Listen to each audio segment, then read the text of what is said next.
nous devons vous. Il y en a qui s'accrochent à leur péché. Écoutez, tu ne pourras pas aller devant l'image qu'on a décrite tout à l'heure. De sa bouche procédait une épée à 2 tranchants. Ses yeux étaient comme des lames de flammes de feu. Et imaginez-vous des yeux comme des flammes de feu, le visage comme le soleil dans son éclat. Et toi, tu penses que tu vas aller devant Dieu avec tes péchés et dire, écoute Seigneur, si j'ai péché, c'est parce que le frère Lionel, l'autre jour, il m'avait fait ceci, cela. Ça ne va pas fonctionner cela. Ça ne va pas fonctionner cela. Et si tu es sage, prends tes péchés, attache-les au nom de Jésus-Christ dans les eaux du baptême et envoie ces péchés avec lui, et que ces péchés aient été pris soin avant que tu n'arrives là. Parce que tu ne peux pas te tenir devant un Dieu. Jean lui-même, qui le connaissait, n'a même pas, il était comme mort. Tu ne sauras pas te tenir devant lui et commencer à négocier avec lui. Ça ne pourra pas être comme ça. Ça va être impossible de faire cela. Attache. Le seul, la Bible nous dit, le seul qui est monté au ciel, c'est celui-là qui y est descendu. C'est pourquoi c'est en attachant nos vies à sa vie que nos vies peuvent précéder. Avant que nous arrivons là-bas, avec lui. C'est la seule façon que nous avons d'être sauvés et d'être épargnés. L'Église n'est plus mentionnée jusqu'à la fin du livre parce qu'elle n'est pas sur la terre durant la grande tribulation. À partir du chapitre 4, on ne parle plus de l'Église. Parce qu'elle n'est plus là. Il n'y a aucune instruction à l'église. Si elle était là, Dieu allait lui dire qu'est-ce qu'elle devait faire. Rien. Rien. Il n'y en a pas. Et si on regarde le chapitre 6 à 19, nous donne une description chronologique des événements qui vont avoir lieu durant les 7 années de la tribulation. Il y a les jugements des 7 sceaux, que tout le monde dise les 7 sceaux. Après les 7 sceaux, il y aura les jugements des 7 trompettes. Que tout le monde dise les 7 trompettes. Et après le jugement des 7 trompettes, il y aura les 7 coupes. Que tout le monde dise les 7 coupes. Et à chaque série de jugements, les douleurs augmentent progressivement. Quand tu regardes premièrement les 7 sceaux, on dirait que le premier sceau est mal. Mais le deuxième sceau est encore plus grave. Le troisième sceau plus pire que le deuxième, ainsi de suite. Et quand on finit le sceau, la première trompette est plus grave que le 7e sceau. Et ainsi de suite, ça ne va que de mal en pire sous une ordre croissante. Tu ne veux pas être là. Regarde ton voisin, dis-lui, tu ne veux pas être là. Alléluia. Apocalypse 10, verset 4 nous dit, et quand les 7 tonnerres eurent fait entendre leur voix, j'allais écrire, et j'ai entendu du ciel une voix qui disait, scelle ce qu'on dit, les 7 tonnerres, et ne l'écris pas. Wow! Il y a eu des jugements ou des punitions, peu importe comme vous voulez les appeler, qui sont tombées sur la terre, dont Jean ne nous a même pas parlé. Si nous regardons déjà l'ampleur de ce qu'il a écrit, et que Dieu nous dit non, ne leur dis pas ceci parce qu'ils sont vraiment plus graves. Moi, je ne veux pas m'imaginer cela. Je ne veux pas. N'écris pas cela. Ne les écris pas. Les 7 sceaux commencent au chapitre 6. Le premier sceau, c'est le cheval blanc. Au fond, les 4 premiers sceaux sont 4 chevaux. Le premier sceau, c'est le cheval blanc. Nous allons...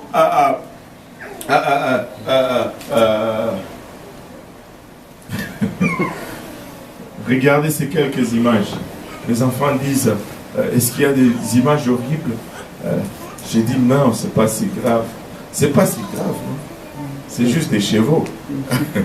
Mais les 4 premiers sceaux nous montre quatre premières malédictions qui sont au fond 4 chevaux de couleurs différentes avec des cavaliers sur eux. Et le premier saut, c'est un cheval blanc. Au fond, ce cheval blanc, il y en a qui disent « Oh non, c'est le Christ, blablabla ». Mais ils se font déjà avoir. Parce que le premier cheval, c'est l'antéchrist. Ce n'est pas Christ. Il vient avec un esprit de déception. L'arche, c'est une arme de déception. Quelqu'un qui te tire de loin en cachette. Le Christ ne combat jamais avec l'arche. L'arme du Christ, c'est l'épée. Le Christ va t'affronter face à face. Amen. Il ne va pas t'affronter de loin. C'est un cheval blanc. Il va venir avec plusieurs ruses et les gens vont le voir comme un homme de bien, c'est lui qui apporte la paix.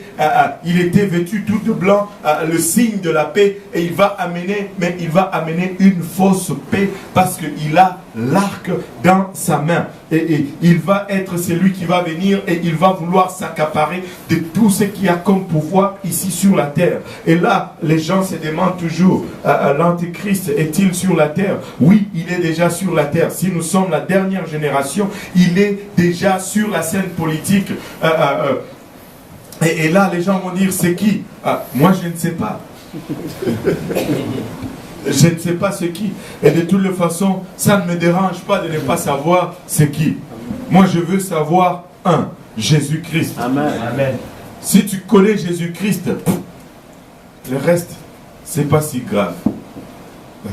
Le deuxième cheval, il est un cheval rouge qui représente la guerre. Au fond, l'Antichrist va utiliser la guerre pour s'accaparer de tout secteur de pouvoir, ça et là, et il va utiliser la guerre. Et le troisième cheval va être le cheval noir, qui est la famine. Et la famine n'est qu'une suite conséquente ou logique de la guerre. Après qu'il y ait guerre, il y a une famine qui va suivre. Et nous avons des exemples en Afrique. Quand la guerre rentre, la famine suit par la suite.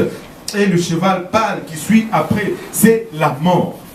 Il représente la mort. Et la mort n'est qu'une suite aussi logique dès qu'il y a ces désirs de s'accaparer des pouvoirs et qu'on utilise la guerre pour prendre le pouvoir. On engendre le pouvoir, on engendre la famine et la conséquence c'est la mort. Il va y avoir beaucoup de morts. Le cinquième plaie, ça va être la persécution des martyrs. Et ces martyrs, quand vous entendez ces martyrs, ces saints, ce n'est pas l'Église. L'Église n'est plus là. L'Église a déjà été enlevée.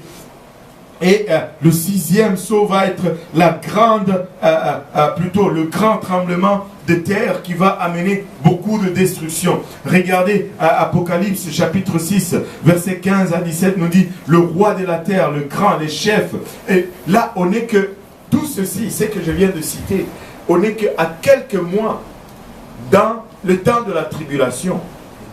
On n'est qu'à quelques mois. Au fond, on a vite passé les 3 années et demie de semblant de paix. Et là, les choses commencent à se déchaîner. Quelques mois seulement, la Bible nous dit les rois de la terre, les grands, les chefs militaires, les riches, les puissants. On est encore au chapitre 6, au tout début de la tribulation. Les esclaves et les hommes libres se cachèrent dans les cavernes et dans les roches des montagnes. Et ils disaient aux montagnes et aux rochers, tombez sur nous et cachez-nous devant la face de celui qui est assis sur le trône et devant la colère de l'agneau, car le grand jour de sa colère est venu et qui peut subsister? Déjà il commence à se cacher, déjà il commence à fuir. Tu ne veux pas être là à quelques mois seulement au début de la tribulation et on est mais presque un quart seulement de ce qui attend le monde et on commence déjà à chercher la mort et à se cacher. Le chapitre 7 va être une espèce d'intervalle, une intervalle durant laquelle le Seigneur va sceller 144 000 juifs. Il y aura un ange qui va descendre du ciel et il va sceller 144 000 juifs. Et la Bible est très précise là-dessus. Il dit 144 000 juifs. Que tout le monde dise juifs. Juifs. moi je ne suis pas juif. Je suis Emba. Congolais. Pas juif. Mais les 144 000 sont juifs. Et beaucoup de dénominations vont s'embourber dans l'interprétation de ceci, pensant que l'Église va être encore ici sur la terre. Et ils vont vous dire, oh ça c'est nous, ça c'est nous, ça c'est nous. Ce n'est pas eux et ce n'est pas nous non plus. Parce que nous sommes déjà dans les lieux